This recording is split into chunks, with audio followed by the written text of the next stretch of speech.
47,000 shares.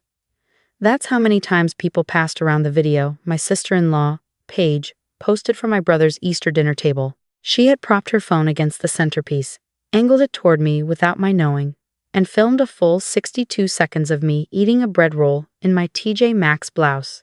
Then she posted it with the caption, "Point of view. Your husband's older sister shows up to Easter in a blouse from the clearance rack and acts like she's contributing by bringing store-bought deviled eggs. Bless her heart."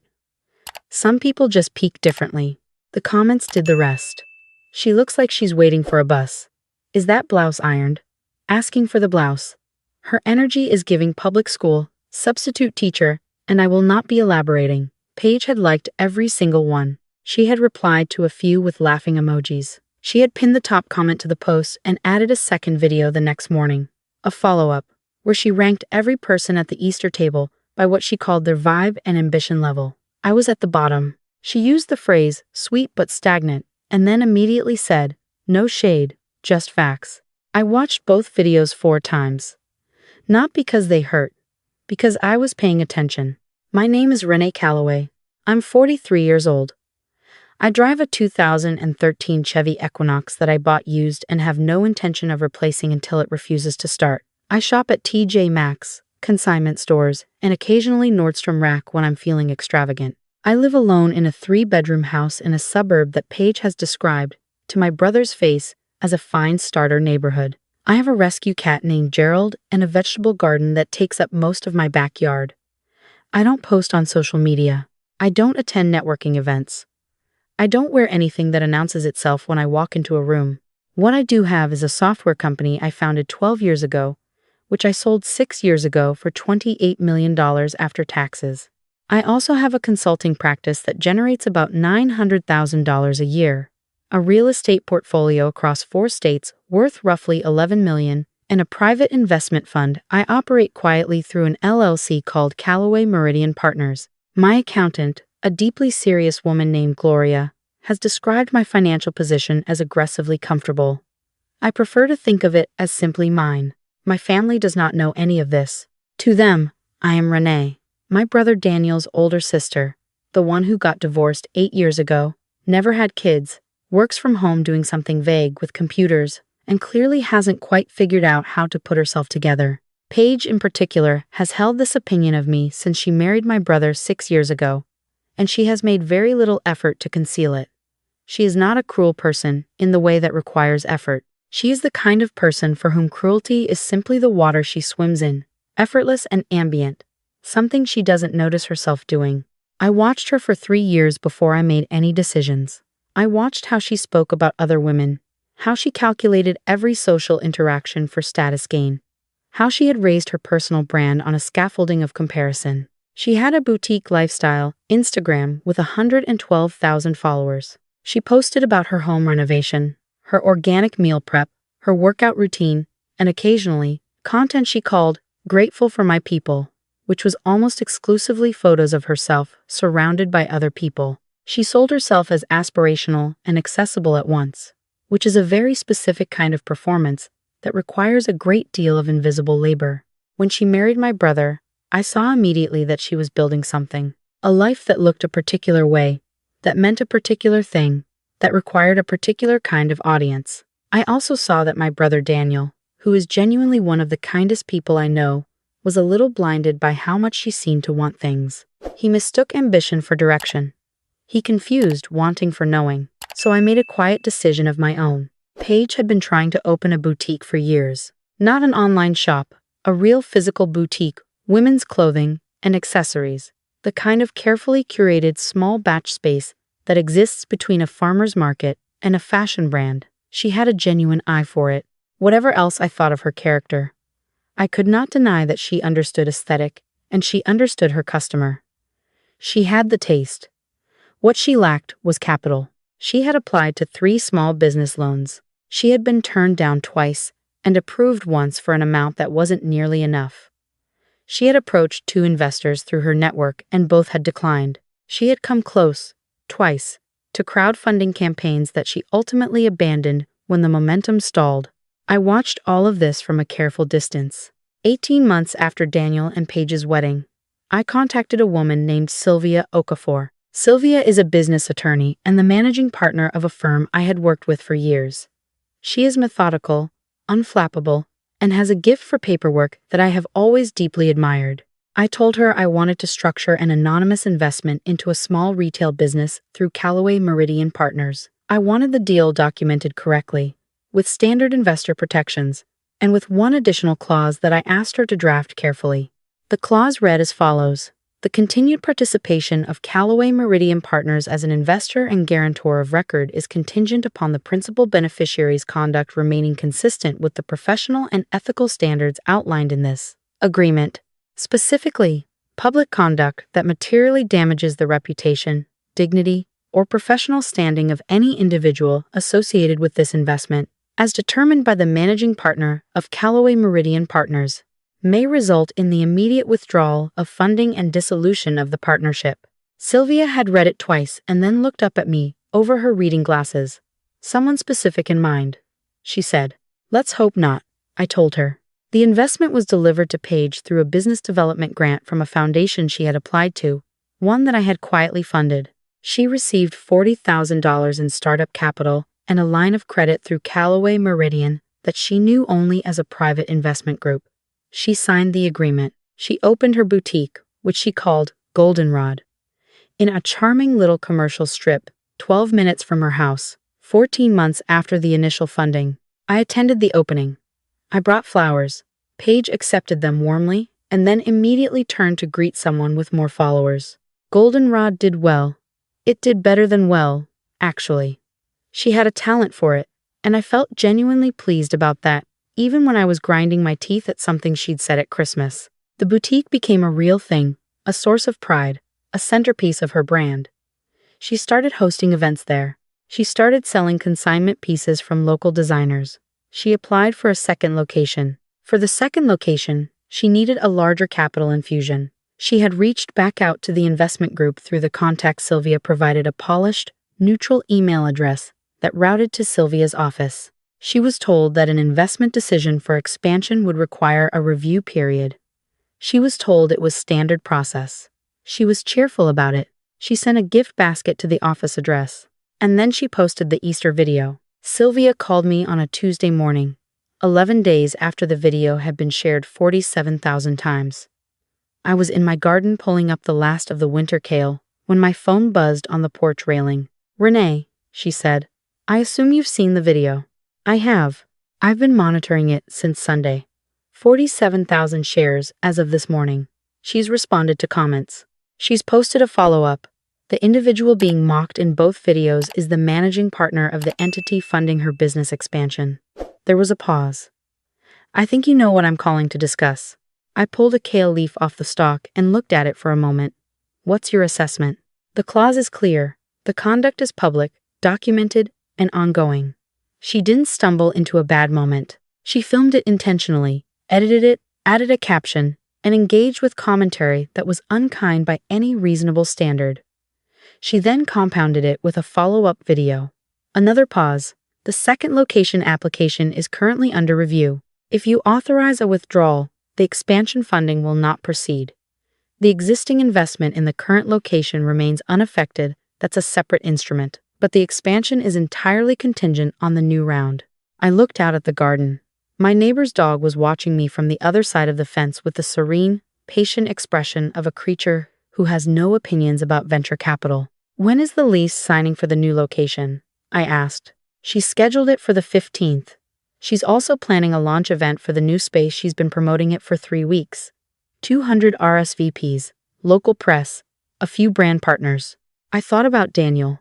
I thought about the fact that he had seen the Easter video and had texted me privately to say he was sorry, that he'd told Paige it wasn't funny, that she'd said I was being too sensitive, and he dropped it. He had dropped it, which was a different problem that I wasn't ready to address yet, but he had at least said something. Send me the paperwork, I said. I signed it that afternoon. The launch event for Goldenrod's second location was on a Saturday. Paige had been building toward it for weeks. She had the space decorated with arrangements from a local florist, a small champagne station, a rack of pieces she was calling the opening day collection. She had partnered with 2 other local women business owners for the evening, which I thought was genuinely lovely, regardless of everything else. The local lifestyle magazine had sent a photographer. An influencer she admired had confirmed attendance. There were 200 confirmed guests, and my brother had taken the afternoon off to help set up. I arrived at 6:45, just as the space was filling up. I was wearing dark jeans, a cream-colored blouse from a consignment store in my neighborhood, and shoes I had owned for 7 years. I had driven myself in my Equinox and parked 2 blocks away. Paige saw me from across the room and came over immediately, her expression cycling through something complicated before settling on pleasant. "Renee, I'm so glad you came." She air-kissed my cheek. "You look comfortable," she said, which is a thing people say when they mean something else. "I wouldn't have missed it," I said. The room filled. Paige worked the crowd with real fluency. I have to give her that. She was warm and funny and visibly proud, and she should have been. She had built something real. I watched her from near the Champagne station and felt the same strange mixture of things I had been feeling for 6 years. Genuine appreciation for her talent, genuine sorrow for her character, genuine uncertainty about whether the two could exist in the same person long-term without one eventually eroding the other. At 7:30, Paige tapped her champagne glass with a small spoon and the room quieted. "I just want to say a few words," she began, and her voice had that particular quality it got when she was emotional and trying to manage it. "This space means everything to me. Goldenrod has been the dream I didn't know I was allowed to have until someone believed in it before I fully believed in it myself." She smiled. "I want to thank my investors and partners, especially the team at Calloway Meridian Partners, whose support made this expansion possible." She paused to let the room respond. People nodded. A few clapped. "Actually," she continued, and she was glowing now, "Sylvia Okafor from the Calloway team is here tonight. Sylvia, can I bring you up for just a second?" I watched Sylvia, who had arrived 20 minutes earlier and stationed herself near the back wall, make her way forward. She was wearing the same kind of clean, gray blazer she always wore. She had the leather portfolio she always carried. She did not smile, but this was not unusual. Sylvia's neutral expression was simply her face in repose. Paige reached out to shake her hand. "We're so grateful for everything Calloway Meridian has done for Goldenrod. I know the second location review was thorough, and we are just so excited to move forward." "Miss Paige," Sylvia said, and she said it in exactly the tone that preceded difficult information, which I recognized because I had heard it many times. The room did not know this yet. The room was still warm, still anticipatory. "I do need to share some information with you this evening. Regarding the expansion investment." Paige's smile held. "Of course, yes." Sylvia opened the portfolio. Calloway Meridian Partners conducted its standard review for the second location funding. During that review, material was identified that is relevant to the conduct clause in your original investment agreement. She looked up briefly. Specifically, public social media content posted on the 12th of April, in which the managing partner of Calloway Meridian was publicly mocked and identified by relationship, generated 47,000 shares, and was followed by a secondary video in which the managing partner was ranked by what the poster described as vibe and ambition level. The room was very quiet. Paige's smile had not moved. It had simply stopped working. "The managing partner of Calloway Meridian Partners," Sylvia said, "reviewed this conduct and determined it constitutes a material breach of the character clause in your investment agreement." She paused. "Pursuant to that clause, Calloway Meridian is withdrawing from the second location funding. The lease signing scheduled for the 15th will not proceed with Calloway Meridian as the financial guarantor." Paige's champagne glass tilted slightly in her hand. "I'm sorry, I don't." She stopped. "Who is the managing partner?" Every head in the room was already moving before Sylvia answered, because somehow people had already understood where this was going, the way you feel thunder before you hear it. Sylvia looked at me. Paige followed her gaze. "Your sister-in-law," Sylvia said. "Renee Calloway has been the sole managing partner and primary investor of Calloway Meridian Partners since its founding. Every dollar of the original investment in Goldenrod came from her. The original business grant, the line of credit, the expansion review, all of it. The florist arrangements were very beautiful. I remember noticing that, in the silence that followed, because I needed somewhere to look that wasn't Paige's face. My brother Daniel was standing near the far wall with a glass of sparkling water and I watched something pass through his expression that I hadn't seen there in a long time. Not anger. Something quieter and more permanent. Recognition. Paige set her champagne down on the nearest surface. Her voice, when she found it, was a register higher than usual. That's not possible. Renee doesn't. She doesn't have that kind of. She stopped herself. She looked at my blouse. She looked at my shoes. She looked at me. She drives a Chevy. I do, I said. I like it. The photographer from the lifestyle magazine had not put his camera down. Several guests had their phones out. The two brand partners Paige had invited were standing together near the door with identical expressions of profound social discomfort. I walked toward Paige the way you walk toward something that needs to be finished, not hurried. The crowd did what crowds do. I stopped close enough that I wasn't performing the conversation for the room. You filmed me eating a bread roll, Paige, I said quietly. You posted it with a caption about clearance racks. You ranked me at the bottom of the table and called me stagnant in a follow-up video, and 47,000 people shared it. And you liked the comments where they made fun of how I looked. Her eyes were full, not crying yet, but close. I didn't know. I had no idea that you were. I was just making content. It was supposed to be relatable, the whole thing. I know you didn't know, I said. That's exactly the point. She shook her head, and a tear did fall then, and she pressed her fingers to her mouth for a moment. Please. The second location, I've been planning this for 8 months. The lease, the contractors, the event tonight, I've told everyone it's happening. Please, Renee, I'll take the videos down. I'll post an apology. A real one, not a PR one. I will do whatever you need. I had thought about what I wanted to say here. I had turned it over for 2 weeks, because what you say in a moment like this matters more than the moment itself. Goldenrod is a real thing, I said. You built it, and it's good, and I mean that. The first location stays funded. None of that changes. I paused, but I spent 6 years watching how you treat people who you've decided don't matter. At every family dinner, every holiday, every birthday, you made a calculation about who was worth your attention and who wasn't, and you were wrong. And the only reason you're standing here finding that out is because it cost you something. I'm so sorry. I believe you, I said. And I hope you mean it.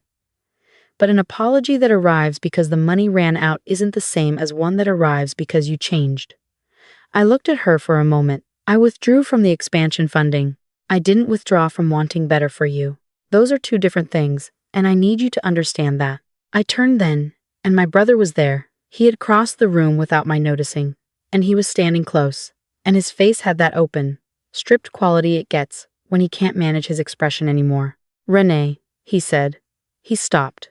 He tried again. I didn't know about the money. I swear to you, I genuinely didn't know any of it. I looked at my brother, who is 3 years younger than me and who I have loved my entire life, even when it was complicated, which it often was. I know you didn't, I said. But Daniel. I waited until he was fully looking at me. You didn't need to know about the money to know that the way she talked about me was wrong. You watched it happen at 6 Thanksgivings and 4 Christmases and 2 Easter dinners, and every time you told me privately that you were sorry, but you never told her publicly to stop. I kept my voice even, because this wasn't anger anymore. It had moved past anger into something more durable.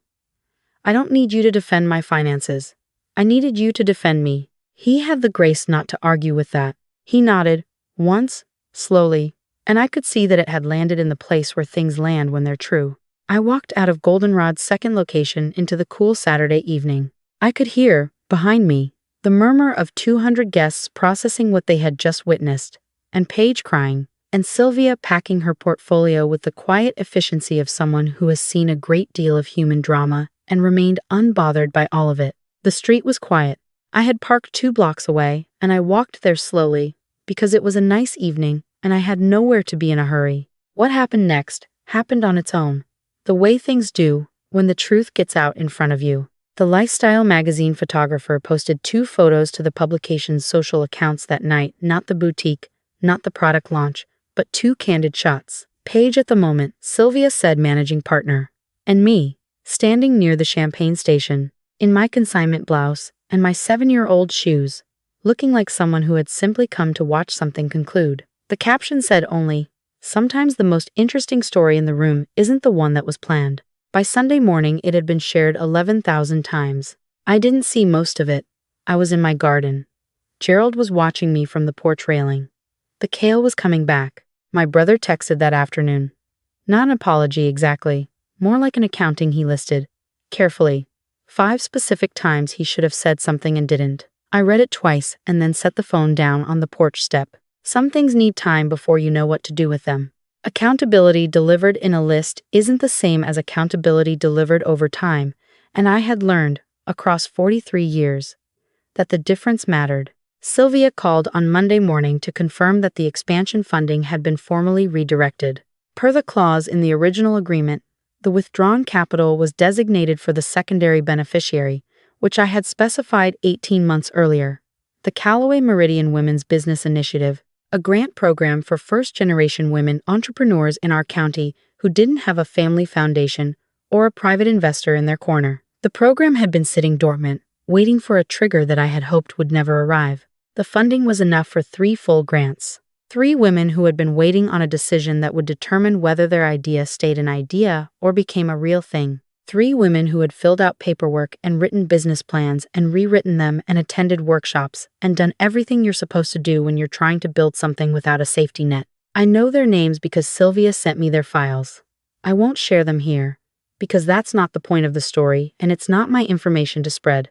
But I read their applications on Monday evening, sitting at my kitchen table in a cardigan that cost $32 from a thrift store on the east side of town, and I felt something that had been tight in my chest for 2 weeks simply release. Paige took down both videos 2 days later and posted a statement. It was carefully worded, the kind of statement that has been reviewed before posting. And it said the right things. She thanked the community that had supported Goldenrod. She said she had made choices online that didn't reflect who she wanted to be. She said she was doing the work. I appreciated the effort even as I understood that effort and change are separate categories, and only time would clarify which one this was. The first Goldenrod location is still open.